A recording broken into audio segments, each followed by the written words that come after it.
Hello दोस्तों, welcome to only IAS. Date है आज की 8 नवंबर 2022 एंड आप सभी का स्वागत है आज के एडिटोरियल डिस्कशन में। देखिए, आज हम टोटल 3 मुद्दे डिस्कस करेंगे। पहला टॉपिक है हमारा इंडिया पाकिस्तान टाइज के रिगार्डिंग। यहाँ पर राइटर ने डिस्कशन करी है कि किस तरह से थोड़े चेंजेस देखने को मिल रहे हैं। जो हमारी गवर्नमेंट की अप्रोच है, ये अप्रोच किस तरह से बदली है, इसके रिगार्डिंग थोड़ी चर्चा करेंगे। दूसरा हमारा एडिटोरियल है रिगार्डिंग 1000 डेज। ये बहुत ही इंपॉर्टेंट कॉन्सेप्ट है, इसको समझेंगे एंड काफी हद तक ना आप इसको मेंस के आंसर में अपने यूटिलाइज करोगे तो काफी अच्छे पॉइंट्स आपको यहाँ पे देखने को मिल जाएंगे। उसी तरह से तीसरा एडिटोरियल है इंडिया की G20 प्रेसिडेंसी की कॉरस्पॉन्डिंग, जो आप जानते हो आने वाले टाइम में ये चीज है। एंड साथ ही साथ इसको हम कैसे यूटिलाइज कर सकते हैं फूड सिक्योरिटी दुनिया भर में इंश्योर करने के लिए, यहाँ पर राइटर ने हमें कुछ पॉइंट्स दिए हुए हैं। देखो, इसके अलावा भी एक इंपॉर्टेंट मुद्दा है ईडब्ल्यूएस सेक्शन का, जिनको आप जानते हो कल सुप्रीम कोर्ट ने 3/2 की वर्डिक्ट के साथ इसको अपहेल्ड किया है। तो इसको आज नहीं डिस्कस करेंगे। देखो, इसके रिगार्डिंग बहुत सारे एडिटोरियल्स भी आने वाले दिनों में हमें देखने को मिलेंगे। तो एक होलिस्टिक इसकी हम डिस्कशन करेंगे आने वाले डेज के अंदर, जब दोनों साइड्स के हमें व्यू पॉइंट्स अच्छे से और भी क्लैरिटी आ जाएगी। ठीक है, तो इसको हम फर्दर लेक्चर्स के अंदर डिस्कस करेंगे। राइट, तो पहला मुद्दा है age of minimalism in India Pakistan ties. तो इसको समझने की कोशिश करते हैं कि क्या चीज क्या कहने गए। तो देखो, यहाँ पर राइटर बात कर रहे हैं कि अगर आप आज के टाइम पर इंडिया और पाकिस्तान के रिलेशनशिप्स में देखोगे ना, तो काफी अजीब सिचुएशन देखने को मिलती है। किस तरह से? एक तो ये देखो, यहाँ पर ये चीज है कि हम आजकल एंगेजमेंट भी ज्यादा नहीं कर रहे। मतलब पहले कई बार होता था कि हमारे प्राइम मिनिस्टर वहां चले गए, कभी उनके प्राइम मिनिस्टर यहाँ आ गए, कभी कुछ मान लीजिए बस के थ्रू, जैसे आप जानते हो लाहौर बस डिप्लोमेसी। तो इस तरह की चीजें कुछ ना कुछ इंटरेक्शंस होती रहती थी। पर आजकल आप देख रहे हो कोई ज्यादा हमें इस तरह की इंटरेक्शंस देखने को मिलती नहीं है। बहुत ही कम बायलैटरल कॉन्टेक्ट है। इवन अगर आप ट्रेड भी देखो तो ट्रेड भी एक तरह से रुका ही मान लीजिए दोनों कंट्रीज के बीच में। तो ये भी चीज होगी। पर दूसरी जगह ये भी तो देखो कि आजकल हमें एक तरह का कोल्ड पीस देखने को मिला है। इसका क्या मीनिंग?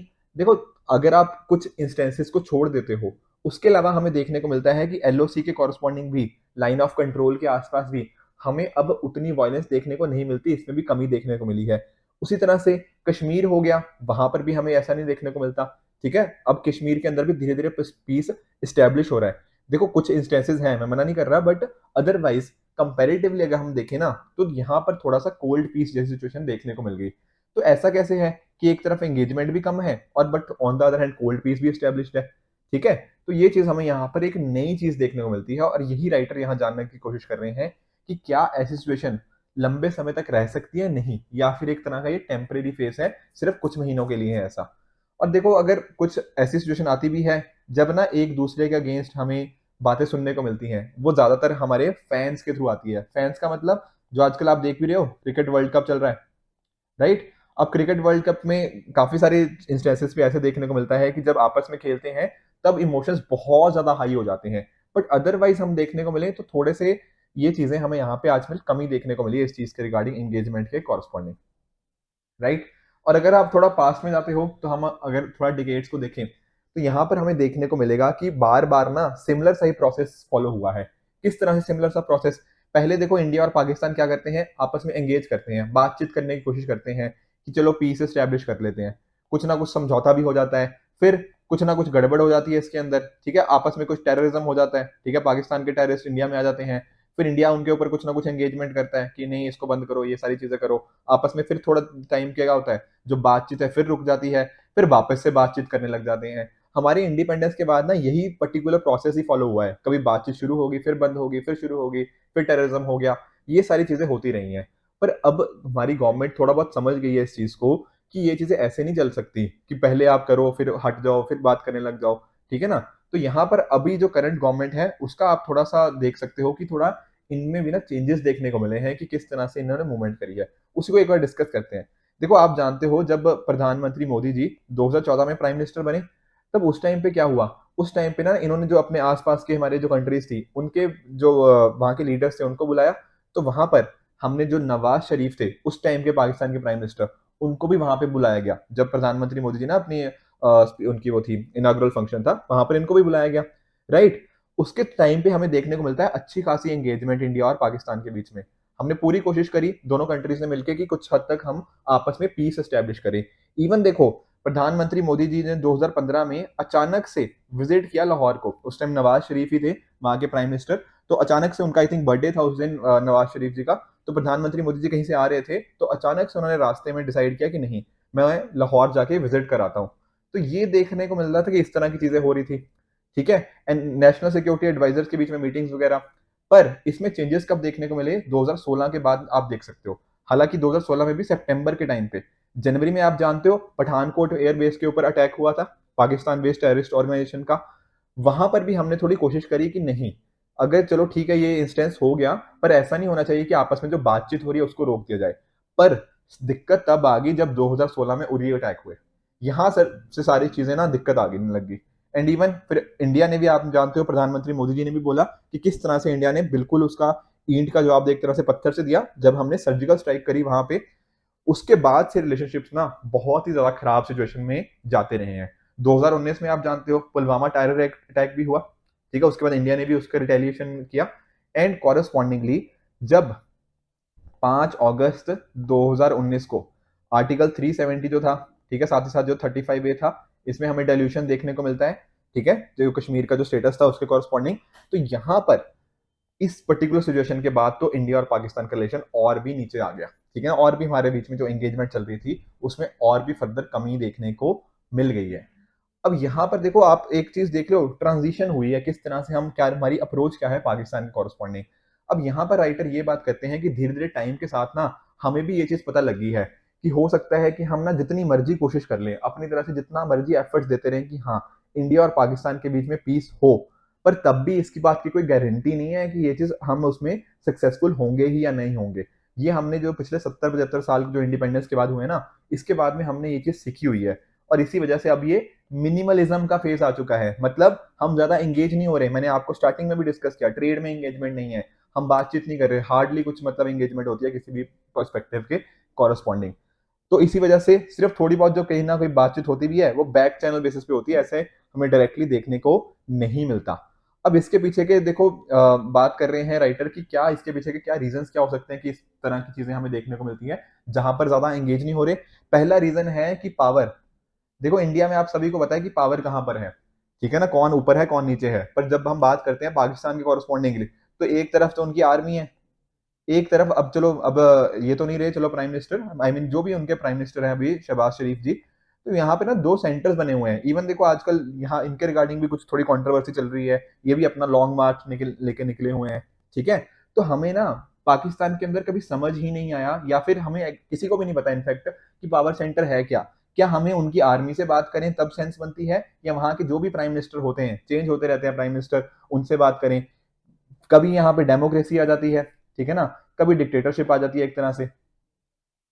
तो बात करनी किससे है, किससे कॉन्फ्लिक्ट करें, किससे इतनी इंस्टेबिलिटी है ना वहां की पावर के कॉरस्पॉन्डिंग। तो ये चीज हम यहाँ पे जान चुके हैं कि पाकिस्तान के साथ पीस बनाना बहुत ज्यादा मुश्किल हो जाएगा, राइट। उसी तरह से देखो आजकल आप देख भी रहे हो इंडिया और पाकिस्तान के बीच में ना जो एक तरह से जो हेट है वो बहुत बढ़ता जा रहा है। आप ऑनलाइन देख लीजिए, ठीक है ना, किस तरह से एक दूसरे को हम मतलब हम एज इन की बहुत सारे लोग ऐसे हैं जो बहुत हेट स्प्रेड हो चुका है ऑनलाइन के टाइम पे। बहुत सारे लोग ऐसा देखते हैं कि पाकिस्तान हार जाए तो बहुत खुशी मनाई जाती है। तो देखो कंट्रीज के बीच में पीस तभी होगा ना जब लोगों के बीच में पीस होगा।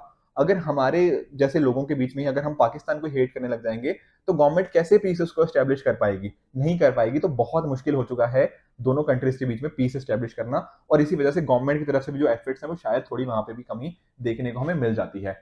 उसी तरह से हमने आज तक पाकिस्तान और इंडिया ने जो भी एग्रीमेंट्स किए हैं, सिर्फ एक इंडस वाटर ट्रीटी छोड़ दो अगर 1960 की, तो ज्यादा हम उनमें ना सक्सेसफुल हो नहीं पाए। जो अलग अलग हमने अलग जो हमने आपस में बायलैटरल चीजें सॉल्व करने की कोशिश करी है।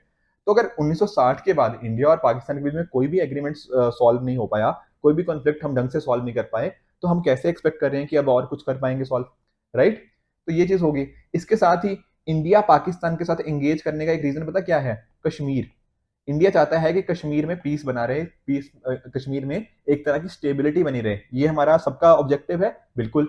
पर अब देखने को मिल रहा है इंडिया सोच रहा है कि कश्मीर में अगर पीस एस्टेब्लिश करना है तो जरूरी नहीं है कि हम पाकिस्तान के साथ एंगेज करें। पहले हम सोचते थे कि अगर हमें कश्मीर में पीस चाहिए, अगर वहां पे हमें शांति चाहिए, तो पाकिस्तान के साथ बात करेंगे, थोड़ा हम उस चीज को रोक पाएंगे। पर इंडिया का फोकस क्या हो गया है? इंडिया का फोकस हो गया है कि हम इतना हम डिफेंस के अंदर स्ट्रांग हो जाएं कि अगर पाकिस्तान के साथ एंगेजमेंट ना भी हो ना, तब भी हम कश्मीर के अंदर पीस और स्टेबिलिटी मेंटेन रखें। इस वजह से मिनिमलिज्म आज के टाइम पे हमें देखने को मिल रहा है। उसके अलावा राइटर ये भी बात कर रहे हैं कि हम ना दोनों कंट्रीज कहीं ना कहीं एंगेज्ड हैं। जैसे पाकिस्तान, वो तालिबान जो अफगानिस्तान में आ चुका है, उसके साथ कुछ ना कुछ वहां पे चैलेंजेस फेस कर रहा है। इंडिया का आप जानते ही हो चाइना के साथ कितना, मतलब हमारे जो बॉर्डर्स हैं यहाँ पे, चाहे वेस्टर्न बॉर्डर देख लो, मेजरली वेस्टर्न बॉर्डर ही, वैसे तो थोड़ा बहुत ईस्टर्न बॉर्डर में भी कुछ ना कुछ इश्यूज हमें देखने को मिलते रहते हैं। तो दोनों कंट्रीज और मुद्दों में इतना ज्यादा एंगेज हो चुकी हैं कि आपस के मुद्दे सुलझाने के लिए उनके पास या तो कह लो कि टाइम नहीं है, रिसोर्सेस की कमी है, इस तरह से यहाँ पे बात हमें देखने को मिल जाती है। तो यहाँ पर राइटर ये भी बात कर रहे हैं कि एक तरह से ना हमारी अप्रोच क्या होनी चाहिए, हमें उसके ऊपर देखना पड़ेगा कि क्या हम, हमारी अप्रोच इस तरह से होनी चाहिए कि हम जो इमीडिएट अटेंशन वाले मैटर्स हैं उनकी तरफ बढ़ें, या फिर कुछ चेंजेस लेकर आए। ठीक है ना। तो इवन देखो, जो 2021 का हमने सीज फायर एग्रीमेंट किया कि हम एक इसके कॉरस्पॉन्डिंग, तो ये भी हमें देखने को मिल सकता है कि इंडिया का ये पर्टिकुलर चीज सक्सेसफुल हो रहा है। ठीक है ना। ऐसा जो हम पीस एस्टेब्लिश करना चाहते थे, उसके कॉरस्पॉन्डिंग हम कुछ हद तक सक्सेसफुल हुए भी हैं। पर इसके साथ ही साथ हमें यह भी इंश्योर करना है कि हम आखिर में बात करें किसके साथ। जैसे फॉर एग्जांपल इस्लामाबाद जो है, यहाँ पर इस्लामाबाद का मीनिंग पता क्या है? इस्लामाबाद का मीनिंग है वहां की जो गवर्नमेंट। और जो रावलपिंडी की बात करे जा रही है, रावलपिंडी का मीनिंग है वहां की आर्मी का यहाँ पे हेडक्वार्टर्स है। तो इंश्योर हमें ये करना पड़ेगा कि इस स्ट्रक्चरल इशू को हम किसी ना किसी तरह से सॉल्व करें। इंडिया देखो हमेशा ही ये बात करता है कि हम वहां की पॉलिटिकल एस्टेब्लिशमेंट से बात करेंगे, वहां की आर्मी के साथ बात नहीं करेंगे। तो इंडिया को भी इसको देखना पड़ेगा कि क्या हमारा कॉन्टेक्ट किस तरह से होना चाहिए।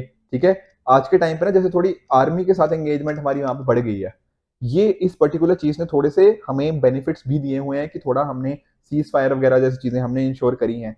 बट क्या फ्यूचर के अंदर भी ये पर्टिकुलर स्ट्रेटेजी ठीक रहेगी या नहीं रहेगी, कि हम उनके साथ एंगेजमेंट कम कर रहे हैं वहां के स्टैब्लिशमेंट के साथ। और देखो कितना एंगेज करना है, कितना नहीं एंगेज करना, ये भी बहुत इंपॉर्टेंट क्वेश्चन बन जाता है। रीजन बीइंग कि हो सकता है कि शॉर्ट टर्म के अंदर, कि आज हमें शायद, अगर हम कम एंगेज कर रहे हैं, जो मिनिमलिज्म की बात कर रहे हैं ना कि एंगेजमेंट कम है पाकिस्तान के साथ, इस कम एंगेजमेंट के साथ शायद शॉर्ट टर्म के अंदर हमें कुछ बेनिफिट्स देख सकते हैं। पर कहीं ऐसा तो नहीं कि जो लार्जर पॉलिटिकल क्वेश्चंस हैं, जो बड़े बड़े मुद्दे हैं जो फ्यूचर में हमारे सामने आ सकते हैं, हम उससे दूर तो नहीं भाग रहे। ये चीज भी हमें यहाँ पर देखने की जरूरत है कि किस तरह से हम इस चीज को टैकल कर सकें। तो ये था हमारा पहला आर्टिकल जिसके बारे में देखा कि किस तरह से इंडिया की और पाकिस्तान की एंगेजमेंट कम ही देखने को मिली है। दूसरा हमारा एडिटोरियल है रिगार्डिंग G20 प्रेसिडेंसी। ठीक है। आप सभी जानते हो कि इंडिया की कॉरस्पॉन्डिंग जो G20 प्रेसिडेंसी है, जो आने वाले टाइम में, राइट। तो इसको यहाँ पे फूड सिक्योरिटी के साथ राइटर लिंक करके देख रहे हैं। देखो आजकल के टाइम पे चाहे आप रशिया यूक्रेन का क्राइसिस देख लो, ठीक है ना, क्लाइमेट चेंज का कंसर्न देख लो, ठीक है, ड्रॉट हो गया, फ्लड्स हो गया, साइक्लोन्स, इस तरह के कुछ ना कुछ, या फिर ग्लोबल सप्लाई चेन के अंदर कुछ डिस्ट्रप्शंस देखने को मिली हैं। इसकी वजह से हुआ क्या है कि वर्ल्ड में ना हमें इश्यूज देखने को मिले हैं रिगार्डिंग फूड सिक्योरिटी। और इंडिया जब हम G20 की प्रेसिडेंटशिप की तरफ जा रहे हैं, तो कहीं ना कहीं इंडिया की जो जर्नी है ना फूड सिक्योरिटी की तरफ, वो बहुत कुछ आपको सिखा सकती है, मतलब दुनिया को बहुत कुछ सिखा सकती है। कैसे सिखा सकती है आप खुद सोचो। आज से 50-60 साल पहले जाओ, 1960 1970 का टाइम याद करो। आप जानते हो कितने इंडिया की हालत काफी खराब थी। ठीक है ना। बहुत सारे लोग भुखमरी की वजह से मरे भी हैं उस टाइम के अंदर। इवन शास्त्री जी ने जो अपना जय जवान और जय किसान का नारा दिया था, वो कहीं ना कहीं इसी वजह से दिया था क्योंकि इंडिया ने 1965 के आसपास 2 साल सक्सेसिव ड्रॉट्स देखे। उस टाइम बहुत ज्यादा भुखमरी बढ़ चुकी थी। तो ये चीजें इनिशिएटिव्स आए। हमारी जो ग्रीन रेवोल्यूशन हमने जो स्टार्ट किया, उससे हमने ये इंश्योर किया कि पहले हम जो यूएसए के ऊपर निर्भर थे, अमेरिका के ऊपर इतना निर्भर थे, वहां से हमारे पास वीट इंपोर्ट हो रहा था, वहां से वीट इंडिया में आ रहा था, उसको हम रोककर आज हम एक फूड सरप्लस नेशन बन चुके हैं। हम दूसरे कंट्रीज का फूड एक्सपोर्ट करते हैं उनको। तो ये क्या दिखा रहा है? ये क्लियरली दिखा नहीं रहा आपको कि इंडिया की जर्नी बहुत अच्छी रही है और इंडिया इस पर्टिकुलर फील्ड में दुनिया को एक तरह से दिखा सकता है कि क्या रोड होनी चाहिए। इवन देखो 2021 में ना एक मार्टरा डिक्लेरेशन थी। एक्चुअल में मार्टरा क्या है? एक सिटी है इटली के अंदर, सदर्न इटली के अंदर एक आपको जगह मिल जाएगी, वहां पर डिक्लेरेशन हुई, जहां पर रियलाइज किया गया क्या, कि हमें 3 चीजों के ऊपर फोकस करना है अगर हमें दुनिया में हंगर को हटाना है। वो क्या है? पहला है पावर्टी। ठीक है। अगर हमने दुनिया में पावर्टी कम कर दी, कहीं ना कहीं उससे क्या होगा, हम हंगर को एंड कर पाएंगे। दूसरी चीज है फूड सिक्योरिटी की तरफ बढ़े। ये जो इतने सारे इश्यूज हम फेस कर रहे हैं, कहीं ना कहीं ग्लोबल सप्लाई चेन के कॉरस्पॉन्डिंग इसको कम करें। और सस्टेनेबल फूड सिस्टम। ठीक है। क्लाइमेट चेंज के कॉरस्पॉन्डिंग भी अगर कुछ इश्यूज आते हैं, तब भी हम ऐसा इंश्योर करें कि फूड सिस्टम उसके साथ रिजीलियंट रहे। ये सारी चीजें हमें जरूरी हैं। ठीक है। आप जानते हो नो पॉवर्टी हमारा SDG 1 भी है, सस्टेनेबल डेवलपमेंट गोल 1। अगर हम इसको इंश्योर करेंगे तो इसकी तरफ हम बढ़ सकते हैं। और हंगर एंड करना क्या है? SDG 2, जीरो हंगर की जब हम बात करते हैं, तो सस्टेनेबल डेवलपमेंट गोल्स को भी हमें अगर अचीव करना है तो यहाँ पे फूड सिक्योरिटी बहुत जरूरी है। एंड इवन देखो, अगर हम बात करें हमारे जो एक्सटर्नल अफेयर्स मिनिस्टर हैं डॉक्टर एस जयशंकर जी की, उन्होंने भी बोला है कि एक बहुत इंपॉर्टेंट रोल है यहाँ पे। देखो जैसे फॉर एग्जाम्पल ना, इन्होंने डॉक्टर एस जयशंकर ने मिलेट्स की बात करी थी, जो हमारे ज्वार हो गया, रागी हो गया, बाजरा हो गया, इनकी कितनी बड़ी इंपॉर्टेंस है दुनिया के कॉरस्पॉन्डिंग। और साथ ही साथ इंडिया में आप जानते हो 88% स्मॉल एंड मार्जिनल फार्मर्स हैं, मतलब वो वाले किसान, छोटे किसान ना, जिनकी जो जमीन है वो 2 हेक्टेयर से भी कम है। तो इनके रिगार्डिंग जो इश्यूज हैं, इनको वर्ल्ड लेवल के ऊपर कैसे सॉल्व किया जा पाए, यहाँ पर डिस्कशन यहाँ पे वर्ल्ड लेवल पर हमने देखने को मिला है। और इस वजह से इंडिया भी एक इंपॉर्टेंट रोल यहाँ पे प्ले कर सकता है। देखो इंडिया का एक तो मैंने आपको बताया, जो हमने ग्रीन रेवोल्यूशन की बात करी, किस तरह से हम उसकी तरफ बढ़े हैं, पर उसके अलावा भी इंडिया का जैसे national food security act, NFSA, ये भी तो कितना इंपॉर्टेंट इसने रोल प्ले किया है। आप जानते हो हमारी जो कंट्री की पॉपुलेशन है, उसके 2/3 पॉपुलेशन तक ना ये एनएफएसए एक्ट पहुंच रहा है। मतलब 75% जो ग्रामीण लोग हैं वहां तक इसमें इसकी पहुंच है, 50% अर्बन एरियाज। इतनी पॉपुलेशन को हम ना सब्सिडाइज्ड फूड ग्रेन दे रहे हैं। तो देख रहे हो कितनी बड़ी पॉपुलेशन बनती है। इसके अलावा भी आप मिड डे मील स्कीम के कॉरस्पॉन्डिंग जानते हो, टारगेटेड पब्लिक डिस्ट्रीब्यूशन सिस्टम हो गया, इंटीग्रेटेड चाइल्ड डेवलपमेंट सर्विसेज। तो इतनी गवर्नमेंट की बहुत सारी स्कीम चल रही हैं ताकि जो SDG 2 है, जीरो हंगर वाला, उसको हम अचीव कर पाए। ठीक है। ऑल तो देखो जो हमारा ग्लोबल हंगर इंडेक्स है उसमें काफी खराब रैंक है, पर इंडिया के आप इनिशिएटिव्स की ना देखो बहुत सारी कंट्रीज ने तारीफ करी हुई है, जिनमें हमने कुछ यहाँ पे देखे भी। अब इन सभी को लोगों को अगर ऐड कर दिया जाए ना, तो 100 करोड़ से भी लोगों के कॉरस्पॉन्डिंग हम 100 करोड़ से भी ज्यादा लोगों के कॉरस्पॉन्डिंग इंडिया की गवर्नमेंट पहुंच रही है। ये बहुत अच्छी चीज है। ठीक है। और इंडिया ने देखो बहुत सारे एफर्ट्स भी लिए हुए हैं, चाहे आप देख लो जैसे MSP का सिस्टम हो गया।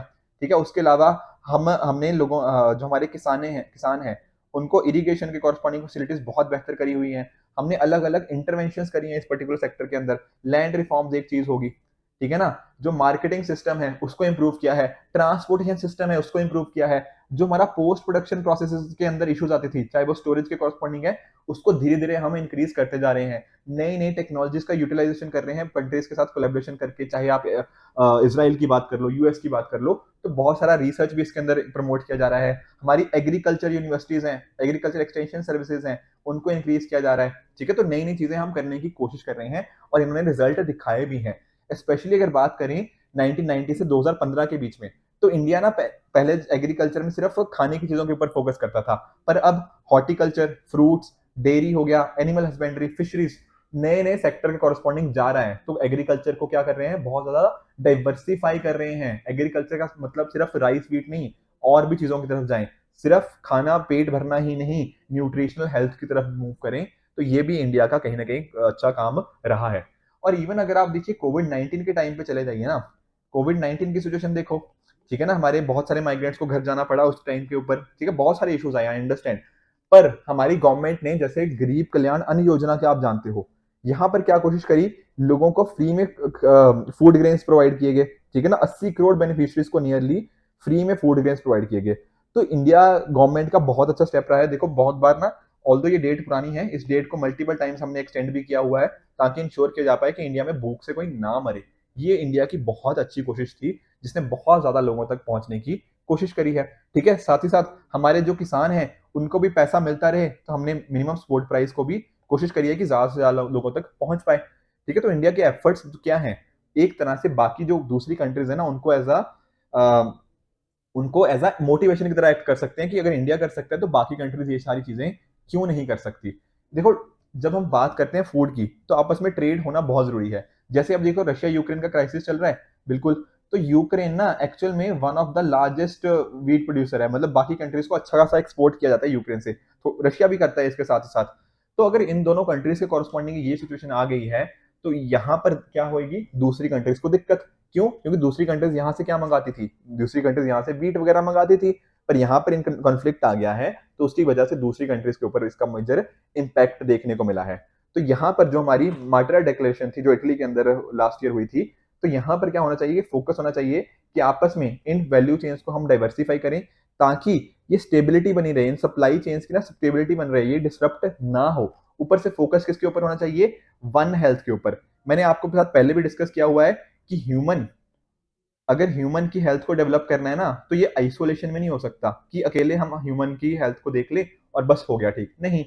आपको लोगों के साथ साथ, मतलब ह्यूमन तो है ही है, हम लोग तो हैं ही हैं, उसके साथ ही साथ इन्वायरमेंट की हेल्थ भी देखनी पड़ेगी कि इन्वायरमेंट ठीक है या नहीं है, क्लाइमेट चेंज जैसी सिचुएशन तो नहीं आ रही, ये सारी चीजें भी तो टैकल करनी है, बिल्कुल।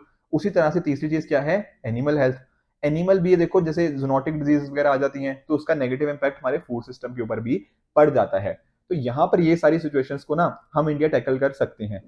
अब एक मुद्दा यहाँ पे राइटर और उठा रहे हैं कि देखो इंडिया ने भी ना लास्ट ईयर नहीं, मतलब अभी थोड़े टाइम पहले ही वीट के एक्सपोर्ट को बैन कर दिया था। बहुत सारी कंट्रीज ने हमें क्रिटिसाइज भी किया इसके रिगार्डिंग। पर यहाँ पर ऐसी बात है नहीं इंडिया को क्रिटिसाइज करने की। देखो एक तो पहली बात, इंडिया के अपनी भी कुछ कमिटमेंट्स हैं, ठीक है, हमारे, हमने अपने लोगों को भी तो खाना खिलाना है। प्लस ऐसा नहीं है कि हमने बिल्कुल ही वीट एक्सपोर्ट बंद कर दिए थे। हमने जहां पे जरूरत थी वहां पे ह्यूमैनिटेरियन एड भी तो देते रहे, जहां पे लोगों को जरूरत थी, जैसे अफगानिस्तान के कॉरस्पॉन्डिंग हो गया, बांग्लादेश, इजिप्ट, येमेन, इस तरह से बहुत सारी कंट्री के साथ हमने कोलैबोरेट भी किया है ताकि उन तक अनाज पहुंचता रहे। तो ऐसा नहीं है कि इंडिया ने बिल्कुल इसको बंद ही कर दिया था, इंडिया ने एक प्रॉपर बैलेंस बनाने की यहाँ पे कोशिश करी है। इसके साथ ही साथ जो देखो एक समिट की बात कर रहे हैं यहाँ पे writer, that is UN food system summit. इस पर्टिकुलर समिट के कॉरस्पॉन्डिंग में बहुत सारी नए नए एक्शन प्लान्स की बात करी गई थी, किस तरह से हम ना अपने कंजम्पशन पैटर्न्स को शिफ्ट कर सकते हैं सभी के लिए न्यूट्रिशन फूड। तो इस तरह के अलग अलग जो हमने एफर्ट्स लिए थे इस समिट के कॉरस्पॉन्डिंग, ये सारी चीजें डेफिनेटली फ्यूचर में काम कर सकती हैं कि दुनिया के अंदर हम जो फूड सिक्योरिटी का हम मिशन लेकर आ पाए। ठीक है, तो ये सारी चीजें ही राइटर बात कर रहे हैं कि ये जो क्राइसिस हैं हम इसको कंट्रोल कर पाए। ठीक है, तो वो सारी चीजों को ही हम यूज कर सकते हैं ताकि उस कॉरस्पॉन्डिंग जो इश्यूज आ सकते हैं उनको हम टैकल कर पाए। बाकी गवर्नमेंट ने जिस तरह से एमएसपी का इनिशिएटिव लिया है तो हमारे फार्मर्स प्रोटेक्टेड रहे हैं। ठीक है, तो दोनों के बीच में एक तरह का बैलेंस बनाया है हमने। देखो अपने जो स्ट्रेटेजिक रिजर्व्स हैं, मतलब जो एक तरह से बफर, ठीक है, बफर जो जोन होते हैं उनको बनाने की कोशिश करिए ताकि हमारे पास अच्छा खासा हो, कल को कुछ इशू भी आ जाए, कल को किसी से मान लो चाइना से हमारी लड़ाई भी हो जाती है तो ऐसा ना हो कि हमारे पास खाने की अवेलेबिलिटी ही ना हो। तो इस वजह से हमने बफर स्टॉक्स भी यहाँ पे अच्छे से बनाए हुए हैं। उसके साथ ही साथ साउथ साउथ कॉपरेशन को हम एक्सटेंड कर सकते हैं, हमारी जो लाइक माइंडेड कंट्रीज हैं उनके साथ हम डिस्कशन कर सकते हैं। अफ्रीका और एशिया की जो कंट्रीज हैं, ठीक है ना, वो आपस में अच्छे से कोलैबोरेट कर सकती हैं। इंडिया के जो एफर्ट्स हमने लिए हुए हैं उससे बहुत कुछ सीख सकती हैं ताकि वहां पर भी जो इस तरह के इश्यूज हैं एग्रीकल्चर कॉरस्पॉन्डिंग या फूड सिक्योरिटी कॉरस्पॉन्डिंग, उनको हम टैकल कर पाए। तो ये हो गया हमारा दूसरा एडिटोरियल। चलते हैं हमारे तीसरे एडिटोरियल की तरफ जो क्या है, 1000 डे के बारे में। देखो यहाँ पे 1000 डे का पहले तो मीनिंग समझने की कोशिश करना। देखो होता क्या है कि जैसे एक बेबी है, ठीक है, तो बेबी, एक जो बच्चा है उसका ध्यान रखना उसके बर्थ के बाद नहीं स्टार्ट होता, उसका ध्यान रखना उससे पहले से ही हो जाता है। जैसे मान लीजिए एक मदर प्रेग्नेंट हुई, ठीक है ना, तो जैसे ही प्रेगनेंसी हुई उसी टाइम से ही हमें इनका ध्यान रखना पड़ेगा। तो 9 मंथ्स हो गए ये प्रेगनेंसी के कॉरस्पॉन्डिंग, एंड उसके बाद 2 साल जब बच्चा पैदा हो गया, तो ये नियरली ना जब इसको आप ऐड करोगे तो लगभग ये 1000 दिन होते हैं। ठीक है ना, तो यहां पर ना इन 1000 डेज के कॉरस्पॉन्डिंग जब वो मदर के अंदर है वो 9 मंथ्स प्लस 2 साल उसके पैदा होने के बाद, तो जो 1000 डेज ये टोटल बने ना, ये इस बच्चे के लिए बहुत इंपॉर्टेंट है। 80% जो इसकी कहीं ना कहीं जो मेंटल बेसिकली ब्रेन डेवलपमेंट है ये इन्हीं 1000 दिनों के अंदर हो जाता है। तो आप सोच रहे हो कि अगर 1000 दिन हमने अच्छी केयर कर ली इस बच्चे की तो कितना बड़ा एसेट हमारी कंट्री की इकोनॉमी के लिए वो बन पाएगा। बिल्कुल, तो ये सारी चीजें हमें ध्यान में रखनी है और कहीं ना कहीं यही इस पर्टिकुलर आर्टिकल का मुद्दा भी है। किस तरह से, देखिए आप एक चीज नोटिस कर रहे हो, 1000 दिनों के अंदर ना जो मैंने बताया 9 मंथ्स जो प्रेगनेंसी के कॉरस्पॉन्डिंग मैंने बताए, वो कितने पॉइंट हो गए। तो जो हमारी मदर्स हैं, ठीक है, उनकी हेल्थ अगर अच्छी नहीं होगी तो आपको क्या लगता है कि इस बच्चे की हेल्थ अच्छी हो पाएगी? नहीं हो पाएगी। तो मदर की हेल्थ को ऊपर भी बहुत हमारा हमने फोकस करना जरूरी है ताकि ना एक प्रॉपर उनको न्यूट्रिशन मिलता रहे। ठीक है ना, सारी चीजें कॉरस्पॉन्डिंग इसके बच्चे के लिए लॉन्ग लॉन्जिविटी के लिए बहुत इंपॉर्टेंट हो जाती है। इंडिया में देखिए माल न्यूट्रिशन, जहाँ पे खाने की कमी और बाकी जो इश्यूज होते हैं, ठीक है, वो बहुत सारे हैं। तो इस वजह से गवर्नमेंट ने बहुत सारे एफर्ट्स भी लिए हैं, जैसे कि पोषण Abhiyan. Poshan Abhiyan one of the major schemes रही है इंडिया के कॉरस्पॉन्डिंग। इसके अंदर ना हमने बहुत सारी चीजें कर रहे हैं, जैसे अगर किसी बच्चे की हाइट कम है या फिर उसका वेट कम है, जिनको हम टेक्निकल लैंग्वेजेस में स्टंटिंग और वेस्टिंग बोल देते हैं, ठीक है ना, या फिर बच्चों की डेथ जल्दी हो जाती है जैसे mortality rate, under 5 mortality rate, ये सारी चीजें हम कैलकुलेट करने की कोशिश करते हैं। तो इन सभी को हम कम करने की कोशिश कर रहे हैं, जिसके लिए हमारी मिनिस्ट्री ऑफ हेल्थ हो गया एंड साथ ही साथ ministry of women and child development ने बहुत सारे एफर्ट लिए हुए हैं। ठीक है, तो ओवरऑल बच्चों की कॉरस्पॉन्डिंग और साथ साथ जो मदर्स हैं उनके कॉरस्पॉन्डिंग न्यूट्रिशनल आउटकम्स को बढ़ाया जाए। यहाँ पर हम टेक्नोलॉजी का भी यूज कर रहे हैं। अलग अलग देखो जो हमारी वैक्सीन हैं, जो टीके लगाए जाते हैं, उनकी बात कर लीजिए। और साथ ही साथ यहाँ पर कम्युनिटी को भी साथ लेके चलें। जैसे आप आशा वर्कर को आप जानते हो, ठीक है ना? तो आशा वर्कर्स जो होती हैं, उनका क्या रोल होना चाहिए, ठीक है ना? किस तरह से हम छोटी छोटी जो मेडिसिनल फैसिलिटीज हैं वो प्रोवाइड करी जाएं, ये सारी चीजें। उसके साथ ही आप एक चीज जानते हो कि जो बहुत सारे बर्थ है ना, वो लोग एक्चुअल में घर में ही कर लेते हैं, ठीक है ना? तो उसके वजह से दिक्कत बड़ी आती है। जैसे हो सकता है मदर की डेथ हो जाए, जिसको हम चेक करते हैं मैटरनल मोर्टेलिटी रेट के साथ, या फिर बच्चों की डेथ हो जाए इन्फेंट मोर्टेलिटी रेट के कॉरस्पॉन्डिंग। इनको हम कम करने की कोशिश कर सकते हैं। तो कैसे करेंगे? अगर इन महिलाओं को हम कहाँ लेकर आए, हॉस्पिटल की तरफ। देखो, अगर महिला एक मान लो हॉस्पिटल में जाएगी, उसका वहां पे चेकअप होगा, तो चेकअप में क्या पता लगेगा कि इस महिला के अंदर ये चीज की कमी है, या फिर इसको इस तरह से सुधारना है। या फिर एक बार जब बच्चा हो गया तो कॉरस्पॉन्डिंग कौन कौन सी इसको टीके लगने हैं, कौन कौन सी वैक्सीन लगनी है। तो ये सारी चीजें अगर हमें पता होंगी, ये अलग अलग चेकअप्स हो गए, अपनी प्रेगनेंसी कॉरस्पॉन्डिंग रजिस्ट्रेशन हो गया, तो ये सारे इश्यूज, चाहे मदर्स की डेथ हो गया, जो मैटरनल मोर्टेलिटी रेट हो गया, या इन्फेंट मोर्टेलिटी रेट, इसको हम कम कर सकते हैं। तो इन सारी चीजों के ऊपर फोकस रहा है। तो इसी वजह से हमने ना एविडेंस बेस्ड डिसीजन मेकिंग के ऊपर फोकस किया है। मतलब हमें पता होना चाहिए कि कितने लोगों ने रजिस्टर किया, क्या उनकी हेल्थ है, ये सारी चीजें। तो डेटा के ऊपर हमारा बहुत ज्यादा फोकस है, ताकि जो हम न्यूट्रिशनल आउटकम्स हैं उनके ऊपर वर्क कर पाए। और इसी वजह से आजकल तो आप देख भी रहे हो कि डेटा ही एक तरह से ना बहुत मेजर, हर पर्टिकुलर टेक्नोलॉजी इंटरवेंशन के अंदर इसकी बहुत ज्यादा जरूरी है, ठीक है ना? इवन देखो यहाँ पे इसी वजह से ना हमने प्री कंसेप्शन केयर की भी बात करी है। प्री कंसेप्शन का मतलब प्रेगनेंसी से पहले की केयर, ठीक है ना? तो पहले से भी जरूरत है, ठीक है? ऐसा नहीं होना चाहिए कि मान लीजिए किसी महिला की पहले से तो शादी जल्दी होगी, मान लो उसकी बॉडी ही रेडी ही नहीं है प्रेगनेंसी के लिए, तो अगर इस पर्टिकुलर सिचुएशन के अंदर मतलब एक तरह से फोर्सफुल तरह से उसकी प्रेगनेंसी होती है, तो फिर इश्यूज आएंगे, ऑब्वियसली आएंगे, ठीक है? तो उनको कम करने की जरूरत है। तो ये सारी चीजें हमें यहाँ पे देखनी चाहिए। इवन यूनिसेफ भी ना हमारी जो डिफरेंट डिफरेंट स्टेट गवर्नमेंट्स हैं उनके साथ मिलकर नए नए इनिशिएटिव्स ले रहा है यहाँ पे, ताकि ये चीज़ों का हम वर्क कर पाए। चाहे कई बार हो सकता है कि बच्चों का बर्थ कम हो उसके टाइम पे, ठीक है ना? न्यू बॉर्न डेथ्स हो गया, ये सारी चीज़ें। पर यहाँ पर राइटर ने ना एक बहुत अच्छा एग्जाम्पल दिया हुआ है कि कैसे हम, जैसे हमारी आशा वर्कर्स होगी, जिनको हम एक्रेडिटेड सोशल हेल्थ एक्टिविस्ट बोलते हैं, ठीक है ना? देखो एक्चुअल में है क्या, हमारी जैसे स्टेट गवर्नमेंट है ना, वो आखिरी बंदे तक पहुंचना उसके लिए खुद तो पॉसिबल नहीं है। तो इस तरह से जो आशा वर्कर्स होती हैं वो घर घर जा सकती हैं, इनकी ना रीच बहुत ज्यादा होती है, ये आसानी से आम लोगों तक पहुंच जाती हैं। तो अगर हमने आशा वर्कर्स को, एएनएम, ठीक है, आंगनवाड़ी वर्कर्स, इन सभी को कहीं ना कहीं इंपावर कर दिया, तो आपको नहीं लगता ये हर घर तक पहुंच पाएंगी? बिल्कुल पहुंच पाएंगी। तो जो सारी फैसिलिटीज थी, चाहे वो वैक्सीनेशन हो गया, हेल्थ हो गया, इनके कॉरस्पॉन्डिंग ये सारे इश्यूज हम यहाँ पे टैकल कर सकते हैं ऑन ग्राउंड सपोर्ट। इन्हीं को ही एक्चुअल में पता है कि क्या चीज है। और यहाँ पर जो राइटर है उन्होंने यूपी, उत्तर प्रदेश के एक प्रोग्राम की बहुत ज्यादा तारीफ करी है, जिसका नाम क्या है, पोषण पखवाड़ा। इस पर्टिकुलर एग्जाम्पल को ना आप केस स्टडी की तरह अपने आंसर्स में यूज कर सकते हो, क्योंकि इसके ना एक्चुअली रिजल्ट्स काफी अच्छे आए हैं। तो यहाँ पर क्या है, पोषण पखवाड़ा में अलग अलग रिमोट विलेजेस के कॉरस्पॉन्डिंग जो इश्यूज थे, ठीक है, वो आंगनवाड़ी सेंटर्स तक गए, ठीक है ना? आंगनवाड़ी वर्कर्स ने उनको देखा, आशा वर्कर्स ने देखा, ठीक है ना? वहां पर जो अलग अलग महिलाएं हैं, साथ ही साथ ग्रैंड मदर्स हैं, इनको अवेयरनेस दी कि देखो अगर आप कहीं ना कहीं यहाँ पर आओगे, ठीक है, हॉस्पिटल्स तक पहुंचोगे, तो ये बेनिफिट्स आपको मिल जाएंगे। तो अवेयरनेस जनरेशन के कॉरस्पॉन्डिंग ना यहाँ पर बहुत इंपॉर्टेंट काम हुआ है। और ध्यान में देने वाली बात यह है कि सिर्फ ऐसा नहीं है कि सिर्फ महिलाओं को यहाँ पे सिखाया जा रहा है, नहीं, उनके पिता, मतलब एज इन उनके हस्बैंड की बात कर रहा हूँ, फादर्स, उनको भी यहाँ पे इंपॉर्टेंट रोल है। देखो आप एक खुद सोचो, ऑब्वियसली महिलाओं को एम्पावर करना जरूरी है, बट सिर्फ महिलाओं को एम्पावर करके नहीं, आपको जो हस्बैंड्स हैं उनको भी बताना पड़ेगा कि आपकी भी रिस्पॉन्सिबिलिटी है। ये बच्चे पैदा करना सिर्फ महिला का काम नहीं है, ये बच्चों को रेस करना आपकी भी इक्वल रिस्पॉन्सिबिलिटी बनती है, ताकि आप अपनी वाइफ का ध्यान रखो। जब वो प्रेगनेंसी से जा रही है तब वो प्रॉपर उसकी केयर रखी जाए, जब बाद में बच्चा हो गया तो उनको प्रॉपर ध्यान दो। तो ये सारी चीजें यहाँ पे इनके कॉरस्पॉन्डिंग भी, यहाँ पे पोषण पखवाड़ा के कॉरस्पॉन्डिंग ये चीजें बात करी गई है। इवन जो मैं बात कर रहा था ना कि यहाँ पे एविडेंस की बात करी गई है, डेटा की बात करी गई है, तो डेटा के बेसिस पे ऐसा पता लगा है कि अगर पिता भी इन्वॉल्व होते हैं प्रेगनेंसी के टाइम पे, वो प्रॉपर केयर रखते हैं, तो वहां पर ऐसे केसेस में देखने को मिला है कि वहां पे मदर्स की ज्यादा अच्छे से केयर हो जाती है, ठीक है? तो ये कुछ एग्जांपल्स थे। उसी तरह से देखो पंचायत को इन्वॉल्व करें, अवेयरनेस करें, तो यही सारी ना एक तरह से कह लो कि लोकल नीड्स के ऊपर वर्क करा गया है।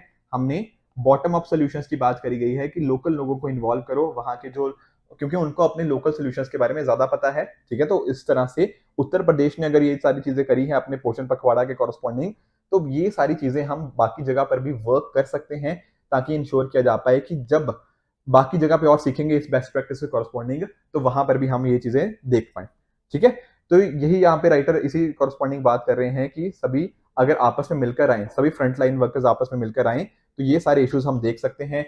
जैसे उत्तर प्रदेश के आने वाले टाइम के अंदर पॉपुलेशन बढ़ रही है, बच्चे अभी काफी ज्यादा हैं वहां पे भी, ठीक है ना। तो अगर उत्तर प्रदेश अच्छा काम करता है तो बाकी हमारी कंट्री के कॉरस्पॉन्डिंग और स्टेट्स भी इसी तरह से बेहतर काम कर सकती हैं। और जो हमारे 2030 के कॉरस्पॉन्डिंग हमने सस्टेनेबल डेवलपमेंट गोल्स को अचीव करना है, उनके टारगेट्स को, तो उन टारगेट्स की तरफ हम अच्छे कदम लेकर आ सकते हैं, जहां पर मैटरनल मोर्टेलिटी रेट यानी कि महिलाओं की मृत्यु एंड साथ ही साथ मदर्स की मृत्यु एंड साथ ही साथ जो इन्फेंट मोर्टेलिटी रेट है, बच्चों की जो डेथ्स के कॉरस्पॉन्डिंग, उनको हम टैकल कर पाए। तो यही था 1000 डेज का कॉन्सेप्ट। आई होप ये 1000 डेज वाली चीज आपको अच्छे से समझ आई होगी। इसको आप अपने आंसर्स के अंदर अच्छे से यूज करोगे ताकि बहुत अच्छे मार्क्स मिले। ठीक है, तो ये थे आज के 3 एडिटोरियल। आई होप आपको तीनों के तीनों एडिटोरियल अच्छे से समझ आए होंगे। इसी तरह से आप भी अपने एंड पे हार्ड वर्क करते रहिए। Goodbye and good luck.